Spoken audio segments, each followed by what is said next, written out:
Well, look what showed up on the channel.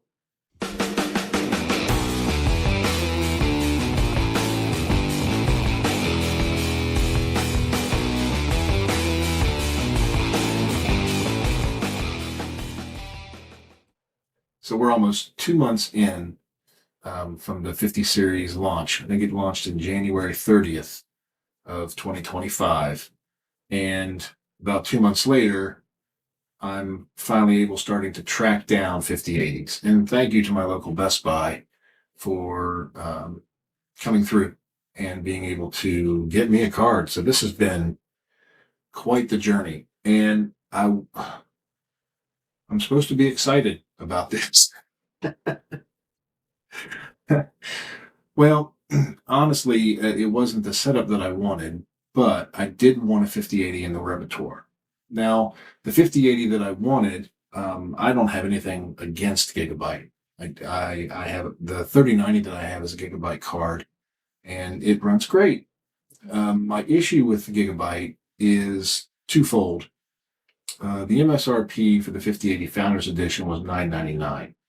The launch price of this OC gaming card was supposed to be $1,200. And in this amount of time, they have increased the price, and Best Buy and other retailers that are selling this is now selling it for $1,400. So that's $1,400 plus tax. And that that's a bit much. But it's still sitting here. It's still sitting here. So you're looking at a $1,500 price tag on an RTX 5080. Granted, it's a partner card. It's a good board. If you look at BuildZoid, his review of the 5080 PCBs, he had good things to say about the Gigabyte build. So that's why I initially clicked on the Gigabyte to actually try to put it in my cart and check out despite the price. The P and Y was also listed in a similar manner. I was trying to see if I could get it. It was still listed at $999, but I remember his discussion about the resistors, and they sort of skimped on some components and went every other. Please go and check his channel out and check out his analysis of the PCBs. It's great stuff. Shameless plug. He doesn't know me, but I'm just promoting his channel for free of charge. You're welcome. So I chose this, and it let me add it to my cart. And the last video I stated that I was anticipating being able to get the card soon. It was being shipped to me. It was a 10-day wait in transit to be picking up on my local Best Buy. And I got news early that it was available. Welcome, RTX 5080. When you're comparing the specs of the 5090 versus the 5080, it looks like they took the specs of the 5090, sliced it right in half, and you have a $1,000 5080 and a $2,000 5090. Ultimately, what I would love to have would be the 5090 Founders Edition for $1999, not these ridiculous prices from these AIBs. And I'm definitely not buying Asus. Like, they keep raising their prices. Why are people buying that card? Yes, there's monitoring at every pin on the plug. That's nice, but it's not worth what they're charging you. People need to stop. But okay, people with money are driving this, and good. Spend your money. I've overspent on this card, and it's eating at me a little bit, not gonna lie, because I'm leaving half of the performance on the table for only $500 less. That's the crux for me. That's the tough part for me, is that I don't have anything against the 5080. I'd like to have one, but $1,000 is enough. And so $1,500 out the door price is a touch high for me. So I bought it. It's here, but I haven't decided if I'm going to open it and use it. Like, maybe I need to wait on a $999 card. Is that a pipe dream with the prices these days? I mean, supply's starting to come back, but at the same time, are the prices going to come back down? Like, you would like to think that they would. but then again, capitalism at its finest, they may not. So, and I even got word because this was supposed to be for a friend's build, and I thought, well, if you don't want it, I'll take it. And he ended up saying he's going to just try to wait for a Founders Edition card, either a 5080 or a 5090. And I'm still on the hunt for the Founders 5090. Do I keep this one? Do I run with it? The other issue that I have with this particular model is that I don't see a water block for this card. And if I was going to stop here, and this would be my main card, and upgrade my office rig with the 3090 and put the 5080 in it, it needs to be able to be water cooled. And I have been looking since I put this card in my cart. I can't find a water block for it. Does anybody know who's going to make a water block for this card? If it's a no-go, or we just don't know what parts are interchangeable yet, hopefully. But I have zero interest in having a 50 series or a 40 series for that matter in my main rig that's not water cooled. It's just I want to water cool that card. So that being said, I'm hopeful that maybe one of these days that I can get a 5090 Founders Edition and get it somewhere near that original MSRP and put a DeBauer or a Thermal Grizzly block on it. And hopefully he's got an active backplate too. I'd love to have that block and an active backplate as well. Because all the heat and everything's so concentrated on such a small area that I don't think you can have too much cooling, right? I mean, the connector's bad enough, right?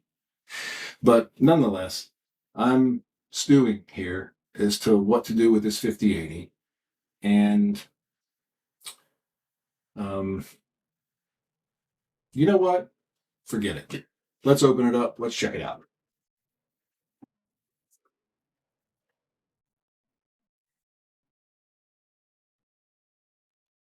All right. Tell you what, let's even make this better. Let's bring you in. Let's unbox it together, shall we? Okay, here we go. Okay, let's see if we can remove this.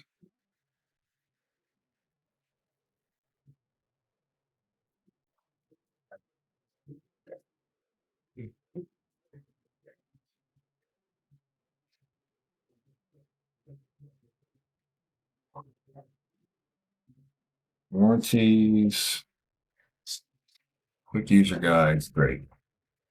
Instructions. Who needs the stinking instructions? All right. Okay, here we are. We have the make sure you fully plug this in warning on the bag.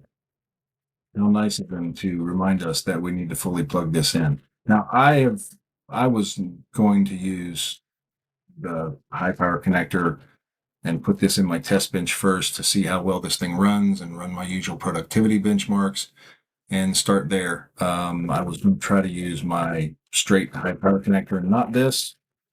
If anybody wants to scream at me and say, no, don't do it, speak now, forever hold your peace. What else is in this box? It looks like we have a support bracket. Yeah, support brackets. Good stuff. Great. Let's get into the good stuff.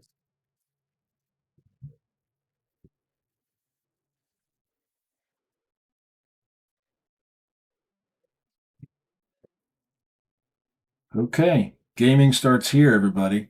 That's what it says.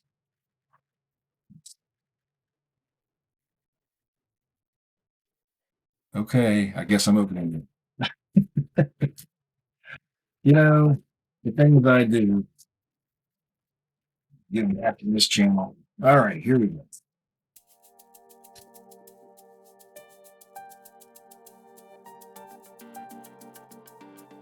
This is, duh, much bigger than my 3090. Yeah, ended up being, you guys have seen some great reviews on this card already, so I'm not showing you things that you haven't seen already, but this is a true 3-slot card. And And it's a pretty nice air cooler for sure.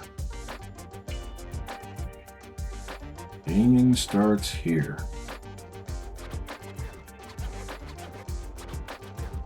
Remove before use.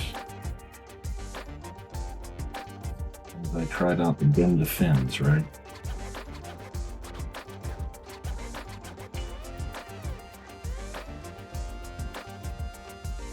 Gaming starts here, everybody. Next thing we have is pretty.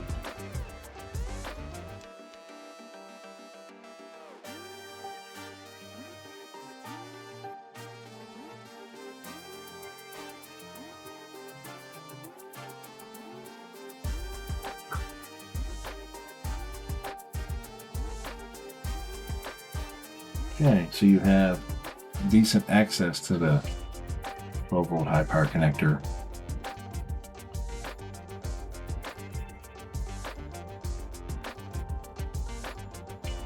And you've got more cellophane here. I think this is the slider for, do you want to see the RGB or not see the RGB, or what configuration do you want the RGB? So yeah, I got plenty of Christmas tree lights in my office for build. Come on. We definitely put this on, don't they? This piece is really on. Okay. Well, I guess there's only one thing left to do. Cry over the credit card bill. No, plug this in the test bench and see what happens. I mean, I've joked around and said smoke test before, but for the first time, it might actually be a true warning.